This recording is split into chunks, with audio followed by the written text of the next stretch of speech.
رات کو سوتے وقت آیت الکرسی پڑھ لیا کریں، شیطان نہیں آئے گا۔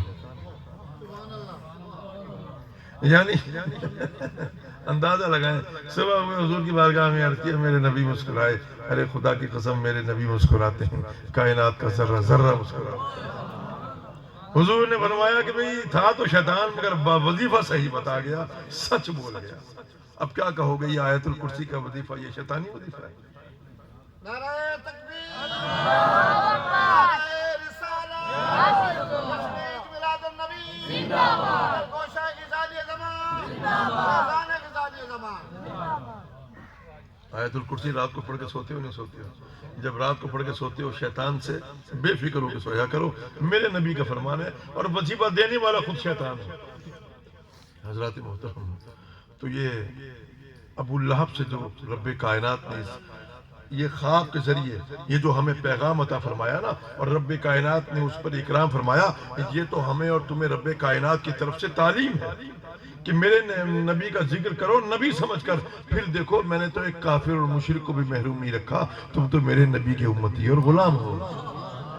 صاحبو، حضور علیہ الصلوۃ والسلام کا ذکر جس جگہ کیا جائے، جس وقت کیا جائے، جگہ پاک ہو بدن پاک ہو، کرو، رب کائنات کی رحمتوں کا نزول کس طرح برستا ہے۔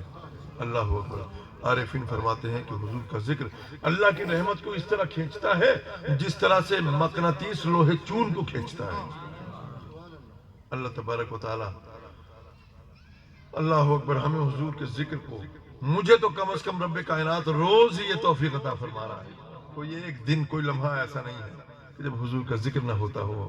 میرے سیدی، اللہ کی قسم، میں تخلیے میں بیٹھتا ہوں تب بھی میرے نبی علیہ الصلوۃ والسلام کرم فرماتے ہیں اور حضور کا ذکر زبان پر جاری ہو جاتا ہے۔ حضرات محترم، یہ رب کائنات کا فضل و احسان ہے۔ حضرت یہ تو حضور علیہ الصلوۃ والسلام کے میں حضور کے صحابی ذوالنورین حضرت سیدنا عثمان غنی کا ایک واقعہ بیان کروں۔ آپ تشریف فرمایا، آپ کی مجلس ہو رہی ہے، کچھ لوگ آگے بیٹھنا شروع ہو گئے۔ اچانک آپ نے فرمایا، ایک شخص آیا بیٹھا، آپ نے فرمایا لوگ آ کے بیٹھتے ہیں اس حالت میں کہ ان کی آنکھوں میں زنا کے اثرات ہوتے ہیں۔ وہ شخص کھڑا ہو گیا، کہنے لگا جی آپ پر وحی اترتی ہے، آپ پر وحی اترتی ہے، یہ کیسے کہہ دیا آپ نے؟ آپ نے فرمایا مجھ پر وحی تو نہیں اترتی، لیکن یہ سن لے کہ جو مومن ہے نا وہ اللہ کے نور سے دیکھتا ہے۔ اللہ اکبر۔ بس اس نے یہ سننا تھا، اس پہ لرزہ طاری ہوا، کہنے لگا حضور آپ کی بات تو سچ ہے۔ حضور میں آ رہا تھا، کچھ نامحرموں پہ نظر پڑ گئی، اور نظر بھی واقعی بڑی بری پڑ گئی۔ حضور علیہ الصلوۃ والسلام نے ارشاد فرمایا کہ زنا تمہارے ہاتھ بھی کرتے ہیں، تمہاری آنکھیں بھی کرتی ہیں، تمہارے کان بھی کرتے ہیں، تمہاری زبان بھی کرتی ہے۔ ارے جہی قدم، اگر کسی برائی کی جانب تمہیں لے جائیں گے تو یہ پیروں کا زنا ہے۔ اگر ان ہاتھوں سے برائی کی نیت سے کسی کو پکڑو گے تو یہ ہاتھوں کا زنا ہے۔ اگر ان آنکھوں سے بری نظر سے کسی پر ڈالو گے تو یہ آنکھوں کا زنا ہے۔ اللہ کے جو ولی ہوتے ہیں نا وہ یہ سب سمجھ جاتے ہیں۔ حضرات محترم، ابھی میں نماز پڑھ رہا تھا تو مولانا بشیر صاحب، مصری بشیر صاحب حضور سیدنا غوث اعظم کے قصے شروع کر دیے، تو میں نے یہ قصد کیا کہ چونکہ 11ویں شریف کا مہینہ ہے تو حضور غوث العالمین کے حوالے سے بھی چند کلمات آپ کی سماعتوں کی نظر کروں۔ یہ بات پیش نظر رہنی چاہیے کہ نبوت الوہیت کی دلیل ہوتی ہے، نبوت الوہیت کی دلیل ہوتی ہے۔ حضور علیہ الصلوۃ والسلام رب کائنات پر سب سے بڑی دلیل ہے۔ اب جیسا نبی ہوگا ویسا ہی ولی ہوگا۔ بھئی حضرت سلیمان علیہ السلام کو بھی تو اللہ تبارک و تعالیٰ نے حضرت آصف بن برقیہ عطا فرمائے تھے نا، تو چشم زدن میں تخت بلقیس کو حاضر کر دیا کرتے تھے، ہے نا؟ یہ قرآن ہے نا، صحیح کہہ رہا ہوں۔ حضرات محترم، آج لوگ انبیاء کے معجزات کا انکار کرتے ہیں، اولیاء کی کرامات کا انکار کرتے ہیں۔ ولی کی کرامت تو رب کائنات نے قرآن مجید میں بیان فرمائی۔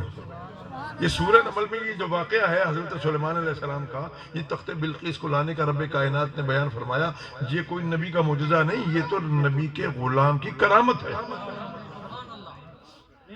تو مجھے تو اس میں بھی حضور علیہ الصلوۃ والسلام کی عظمت ہی پوشیدہ نظر آتی ہے۔ جب میں نے یہ واقعہ پڑھا نا تو میں نے کہا رب کائنات نے بھی اس میں بھی اپنے حبیب کا ذکر فرمایا ہے۔ گویا رب کائنات نے فرمایا بھی پہلے بھی تو میں نے اپنے نبی حضرت سلیمان علیہ السلام کو بھیجا تھا نا، تو ان کے ایک غلام، ان کے ایک ولی کو میں نے یہ شان دی کہ تخت بلقیس کو چشم زدن میں حاضر کر دیا. ذرا سوچو تو صحیح میرے نبی حضرت سلیمان کی شان کیا ہوگی. قرآن نے کہا کہ کتاب کا علم رکھنے والا ایک شخص، اس نے کہا کہ حضور ذرا آپ پلک تو جھپکے، ابھی تخت بلقیس آپ کے بارگاہ میں حاضر کر دیتا ہوں. یہ قرآن کا فرمان ہے. قرآن میں رب کائنات نے بیان فرمایا کہ کتاب کا علم رکھنے والا، یہ کون سی کتاب ہے؟ یہ قرآن نہیں ہے، یہ تو صحیفہ سلیمانی ہے. صحیفہ سلیمانی کا علم رکھنے والا، اس کی طاقت و قدرت کا عالم یہ ہوگا. تو ذرا سوچو کہ جو قرآن کا علم رکھے اس کی طاقت و قدرت کا عالم کیا ہوگا. اور وہ علم رکھنے والے تو میرے غوث الورا ہیں. ارے عاصم بن برقیہ کی شان یہ ہوگی تو حضور غوث الثقلین سیدنا شیخ عبد القادر جیلانی کی شان کیا ہوگی. آپ کائنات ولایت میں، ہمارا یہ عقیدہ ہے کہ کائنات ولایت میں ولایت کا مقام اور ولایت کا نقطہ، اس کا کمال، اس کا عروج آپ کی ذات سے ایک قدم بھی آگے نہیں بڑھ سکتا. لیکن جب ہم یہ جملے بولتے ہیں نا بھائیو، تو اس میں صحابہ کبار، تابعین و تبع تابعین شامل نہیں ہوتے. کیونکہ حضور علیہ الصلوۃ والسلام نے ارشاد فرمایا کہ اگر میرا ایک صحابی اگر مٹھی پر جو بھی اگر تقسیم کر دے، صدقہ کر دے نا، خیرات کر دے، تو بعد میں آنے والا کوئی امتی، وہ کتنے ہی مناسب درجات پر فائز ہو، وہ اگر احد پہاڑ کے برابر سونا بھی خرچ کر دے نا، تو اس کے برابر نہیں پہنچ سکتا کہ جو میرے ایک صحابی نے مٹھی پر جو تقسیم کیا. اللہ اکبر یا رسول اللہ. زندہ باد زندہ باد. تو یہ ذرا دیکھیں کہ رب کائنات نے کتنے بلند مقام عطا فرمایا. اور پھر ولی کی کرامت نبی کے باب معجزہ ہی میں لکھی جاتی ہے. یہ جو اولیاء کرام سے جو کرامتوں کا ظہور ہوتا ہے نا، دراصل یہ نبی کا معجزہ ہی ہوتا ہے. یہ نبی کے معجزے ہی کے باب میں لکھی جاتی ہے. اس لیے اب آپ کو ایک دو باتیں بتاتا ہوں. آپ دیکھیں اللہ تبارک و تعالیٰ نے کتنے انبیاء بھیجے، 1,24,000. ان انبیاء کرام کو بڑے بڑے معجزات عطا فرمائے نا. بھائی انبیاء کرام نے کتنے عظیم الشان معجزات دکھلائے ہیں. حضرت عیسیٰ علیہ السلام تو مردوں کو زندگی بخش دیا کرتے تھے. وَأُبْرِئُ الْأَكْمَحَ وَالْأَبْرَصَ وَأُحْيِي الْمَوْتَ بِإِذْنِ اللَّهِ وَأُنَبِّئُكُم بِمَا تَأْكُلُونَ وَمَا تدخرون فی بیوتکم. ارے میں تو تمہیں یہ بتلا دیا کرتا ہوں کہ تم اپنے گھروں میں رکھ کر کیا آئے ہو اور کھا کر کیا آئے ہو. میں مادر زاد اندھوں کو بینائی بخشتا ہوں اور کوڑیوں کو شفا دیتا ہوں. اور یہ تو ارے میں تو مردے جلاتا ہوں، انہیں زندگی بخش دیتا ہوں باذن اللہ. لوگوں نے کہا کہ جی یہ تو اللہ کا کام ہے. یہ تو حضرت عیسیٰ علیہ السلام کا تو اس میں کام ہی کوئی نہیں ہے. کام تو سارے اللہ کرتا ہے. کام تو اللہ کرتا ہے، لیکن معجزے یہ کس نے دکھائے ہیں؟ معجزے تو نبی کے ہیں نا. تو اللہ تبارک و تعالیٰ نے یہ فرما کر بے اذن اللہ فرما کر اپنے نبی کی قدرت کی نفی نہیں فرمائی، بلکہ اس پر مہر تصدیق سب کی ہے. کہ گویا یہ فرمایا کہ بھائی جن کو ہم اپنا اذن دیتے ہیں وہ تو مادرزاد اندھوں کو بینائی بخشتے ہیں. جنہیں ہم اپنا اذن دیں وہ کوڑیوں کو ہاتھ لگائیں انہیں شفا مل جاتی ہے. ہمیں جن کو اذن دیتے ہیں نا، ارے جنہیں ہمارا اذن حاصل ہوتا ہے وہ تو مردوں کو زندگی بخش دیتے ہیں. جو اپنے اوپر سے مکھی نہیں اڑا سکتے وہ بے اذن اللہ والے نہیں ہوتے، وہ من دون اللہ والے ہوتے ہیں. ان ظالموں نے من دون اللہ کی آیات جو ہیں یہ انبیاء کرام اور اولیاء کرام پر وہ نافذ کر دی اور ان پہ چڑھا دی. استغفر اللہ. حضرات محترم میں عرض کر رہا تھا حضور غوث الثقلین کا مہینہ ہے، اور جزائر مالدیپ سے لے کر اگر آپ افغانستان کے پہاڑوں تک جائیں نا تو گھر گھر 11ویں شریف منائی جاتی ہے. اور یہ 11ویں شریف کیا ہے؟ یہ تو غوث الثقلین کا عرس مبارک ہے. آپ کے ایصال ثواب کی محفل ہے نا. اور یہ وہ تاریخ ہے جس میں حضور غوث الثقلین خود اپنے مدرسے میں اپنے گھر اقدس پر بیٹھ کر حضور خود اپنے اسلاف کو، اپنے ابجاد کو، اپنے امجاد کو آپ ایصال ثواب کیا کرتے تھے. یہ آپ کا ہی طریقہ کار ہے جس کو بعد میں سلف صالحین نے جاری و ساری رکھا. حضرات محترم اب یہ دیکھیں حضور علیہ السلام کو رب کائنات نے کتنے معجزے دیے، بے شمار معجزے دیے اور ملٹیپل معجزے دیے ہیں حضرات محترم، لیکن حضور کے صحابہ کبار سے اتنے معجزات کا ظہور نہیں ہوا۔ آپ نے دیکھا ہے یہ بات غور کی آپ نے؟ بھئی مجھے بتائیں حضرت سیدنا صدیق اکبر نے کتنے مردے زندہ کیے ہیں، لیکن حضور غوث الثقلین مردے زندہ کر رہے ہیں۔ وہ کون سی کرامت ہے جو حضور غوث الثقلین سیدنا شیخ عبد القادر جیلانی سے ثابت نہیں؟ بھئی وہ خلیفہ مستنجد باللہ جو ہے نا وہ پھر رہا تھا، آپ کی بارگاہ میں حاضر ہوا، خلیفہ وقت ہے، خلیفہ وقت جب آپ کی بارگاہ میں حاضر ہوتے نا تو غلام بن کے آتے تھے، کہنے لگا حضور دل کر رہا ہے آپ کو کوئی کرامت دیکھو۔ آپ نے فرمایا کیا دیکھنا چاہتا ہے ذرا بول؟ کہا حضور یہ موسم نہیں، سیب کھانے کو دل کرتا ہے۔ آپ نے یوں ہاتھ کیا، 2 سیب آ گئے، ایک اس کو دیا، ایک خود کھانے لگے۔ آپ نے کھایا، اتنا میٹھا اور لذیذ سیب، اس نے جو اس کو کاٹا اور توڑا تو اس میں سے کیڑے نکلائے، کہنے لگا حضور یہ کیا؟ آپ نے فرمایا اس کو ایک ظالم کے ہاتھ لگے ہیں، اس کو ولی اللہ کے ہاتھ لگے۔ یہ ولی کی کرامت ہے، یہ ظالم کا ظلم ہے جو بول رہا ہے۔ خلیفہ نے آپ کو وہ تھیلی بھیجی نا اشرفیوں کی، آپ نے فرمایا واپس لے جاؤ، دوبارہ بھیج دی۔ آپ نے اس کو کھڑے ہو گئے اپنی دہلیز پر، آپ نے اس کو پکڑ کے نچوڑا، فرمایا غریبوں کا خون چوس کے مجھے بھیجتا ہے؟ ارے میں اس کو اتنا نچوڑوں گا کہ یہ خون بہتا ہوا اور بادشاہ کی دہلیز تک پہنچ جائے گا، اس کو لے جاؤ۔ یہ آپ کی کرامات ہیں، اللہ اکبر۔ حضرات محترم، آپ کا فیض کس قدر، آپ پر جتنا کچھ لکھا گیا ہے اولیاء کرام میں کسی کی ذات پر اتنا نہیں لکھا گیا، کسی کی کرامات اتنی مشہور نہیں ہے، کیونکہ آپ کو میں کھل کر عرض کروں گا کہ دیوبند اور سلفیہ کے امام ابن تیمیہ بھی ان کا یہ مشہور جملہ ہے، یہ لکھنے پر مجبور ہو گئے کہ سیدنا غوث اعظم عبد القادر جیلانی کی کرامات حد تواتر کو پہنچ چکی ہیں کہ ان سے بھی انحراف اور ان کا انکار کسی طور ممکن نہیں، اتنی کرامات کر رہا ہوں۔ میں یہی تو کہہ رہا ہوں، کون سا آپ بیٹھے میں اچانک چیل اڑی، اس نے جو بیٹ کیا آپ کے اوپر، آپ نے یوں دیکھا اس کی گردن کٹی نیچے گر گئی۔ لیکن ایک بات ذہن میں رکھنا بھائی، اچھا جو میں پہلے بات کر رہا تھا نا اس کا جواب دے دوں کہ صحابہ کبار سے آپ کو اتنے صحابہ سے کرامات کا ظہور ہوا ہے، کیونکہ معجزات صرف نبی کی ذات سے ہوتا ہے، اور جو غیر نبی سے ہو وہ کرامت۔ حضرات محترم، تو صحابہ کے بعد سے کرامتوں کا ظہور ہوا ہے، چیدہ و چنیدہ لوگوں نے اس میں کتابیں بھی لکھی ہیں، لیکن اتنی کرامات جتنی حضور غوث اعظم سے ہیں، اس کی وجہ جو میرے ذہن میں آتی ہے وہ یہ ہے کہ حضور صحابہ کے بعد حضور علیہ الصلوۃ والسلام کے زمانے میں تھے نا، تو یہ دور نبوی کہلاتا ہے۔ دور نبوی جو ہے یہ تو معجزات کا زمانہ ہے،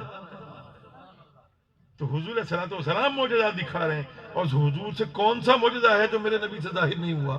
حضور نے مردوں کو زندہ کیا، ارے آپ کی انگلی مبارک سے پانی کے چشمے جاری ہو رہے ہیں، آپ درختوں کو بلا رہے ہیں تو وہ جڑوں سمیت گھسٹتے ہوئے آپ کی بارگاہ میں حاضر ہو رہے ہیں، ارے آپ کے سامنے درندے چرندے آ کر اپنی بولیاں بول رہے ہیں، حضور علیہ الصلوۃ والسلام ہواؤں فضاؤں سے کلام فرما رہے ہیں، جیسا میرا نبی فرما رہے ہیں ویسا ہو رہا ہے۔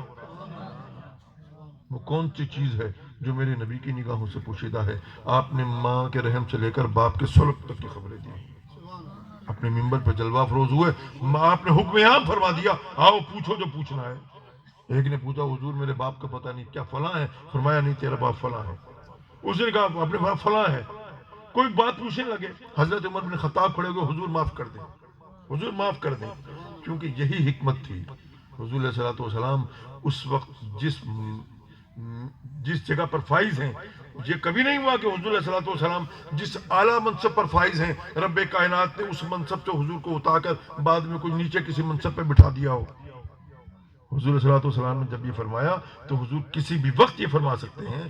حضور علیہ الصلوۃ والسلام کو رب کائنات نے بے شمار علم عطا فرمایا، وَأَنزَلَ اللَّهُ عَلَيْكَ الْكِتَابَ وَالْحِكْمَةَ وَعَلَّمَكَ مَا لَمْ تَكُن مُّثَقَلَيْن۔ سیدنا محی الدین شیخ عبد القادر جیلانی رضی اللہ تعالیٰ عنہ سے جو اتنی کرامات کا ظہور ہوا ہے، اس کی وجہ یہ ہے کہ آپ محی الدین آپ کا لقب ہے، آپ اللہ کے دین کو زندہ کرنے والے ہیں۔ جب رب کائنات نے کوئی نبی بھیجا نا تو اس وقت نبی کی ضرورت تھی، رب کائنات نے خواہ مخواہ انبیاء کرام نہیں بھیجے، نبوت کی ضرورت تھی۔ کفر اور شرک بڑھ رہا ہے، اللہ اکبر، اللہ کے دین کو خطرہ ہے، تو رب کائنات نے انبیاء کرام کے سلسلے کو جاری فرمایا۔ اور اب جب نبوت کا دروازہ بند ہو گیا، حضور علیہ الصلوۃ والسلام دنیا میں تشریف لا چکے، کتب سماوی کا نزول ہو چکا، اب کسی آسمانی کتاب میں نہیں آنا، اب کسی نبی نے نہیں آنا، تو اب نبوت کا فیض تو جاری رہنا ہے۔ اب نبوت کا فیض کیسے جاری ہوگا؟ وہ میرے نبی کے علماء سے جاری ہے، وہ میرے نبی کے اولیاء کرام سے جاری ہے۔ اور یہ بات بھی سن لو کہ ولایت کبھی کسی جاہل کے حصے میں نہیں آئی۔ رب کائنات نے کبھی کسی جاہل کو ولایت نہیں دی۔ اس کی وجہ یہ ہے کہ ولایت شروع ہوتی ہے مولا کائنات سیدنا علی المرتضیٰ سے۔ حضور نے فرمایا انا مدینۃ العلم وعلی بابھا، فرمایا کہ میں علم کا شہر ہوں اور علی علم کا دروازہ ہے۔ اب جب ولایت چلی ہے نا تو وہ علم کے دروازے سے چلی ہے۔ مجھے بتاؤ کہ علم کے دروازے سے ولایت چل کر کسی جاہل کے حصے میں آ سکتی ہے؟ یہی وجہ ہے کہ حضور غوث الثقلین سیدنا شیخ عبد القادر جیلانی رضی اللہ تعالیٰ عنہ نے آپ نے اپنی کرامات کا ظہور تو بہت بعد میں کیا، پہلے آپ نے علم حاصل کیا، آپ نے مسند حدیث پر بیٹھے، آپ نے حدیث پڑھائی، آپ نے تفسیر پڑھی اور تمام علوم نہایت مختصر سی چھوٹی عمر میں حاصل کر لیے۔ تب رب کائنات نے آپ سے ان کرامات کا ظہور فرمایا۔ سمجھ آئی؟ بس آپ نے کیا فرمایا، آپ کیا تھے، یہ آپ کا جو انداز بیان ہے نا، ذرا وہ سن لو۔ آپ کیا فرماتے ہیں؟ آپ فرماتے ہیں اللہ اکبر کہ مجھے اپنے اوپر کبھی قیاس نہ کرنا۔ آپ نے فرمایا کہ میں تمہاری عقل سے ماورا ہوں، میں تمہاری عقل اور سمجھ میں آنے والا نہیں ہوں۔ فرمایا کہ مجھے اور تمہیں آپس میں کیا نسبت ہے؟ بس اتنی ہی نسبت ہے جتنی زمین کو آسمان سے نسبت ہے۔ آپ نے فرمایا رب کائنات نے تمہارے ظاہر اور باطن کو مجھ پر منکشف فرما دیا ہے۔ فرمایا میں تمہیں اندر اور باہر سے اسی طرح دیکھتا ہوں جس طرح ایک شیشے کو آر پار دیکھتا ہوں۔ آپ نے فرمایا کہ میری تلوار بڑی مشہور ہے، فرمایا کہ میری کمان کھچی ہوئی ہے، میرا تینہ سینہ شگاف ہے، سینے کو پھاڑ دینے والا ہے۔ آپ نے فرمایا کہ میری نگاہ لوح محفوظ پر ہے۔ فرمایا کہ آؤ اے عبادت گزارو، آؤ اے خانقاہ نشینو، آؤ پہاڑ نشینو، آؤ اے لوگو، آؤ عابدو، آؤ زاہدو، آؤ اور مجھ سے رب کائنات کا کلام سنو، میں تمہیں رب کے اذن سے بلاتا ہوں۔ آپ نے فرمایا کہ میرے فیض کا سمندر ٹھاٹے مارتا ہے، میرے فیض کے سمندر کا دوسرا کنارہ کوئی نہیں۔ آپ نے فرمایا اللہ اکبر۔ حضرات محترم، بوقت وصال آپ نے فرمایا اپنی اولاد کو، اپنے صاحبزادگان کو فرمایا کہ تم یہاں سے اٹھ جاؤ، یہاں پر آسمانی مخلوق آ رہی ہے، فرشتوں کا نزول ہو رہا ہے۔ اللہ اکبر۔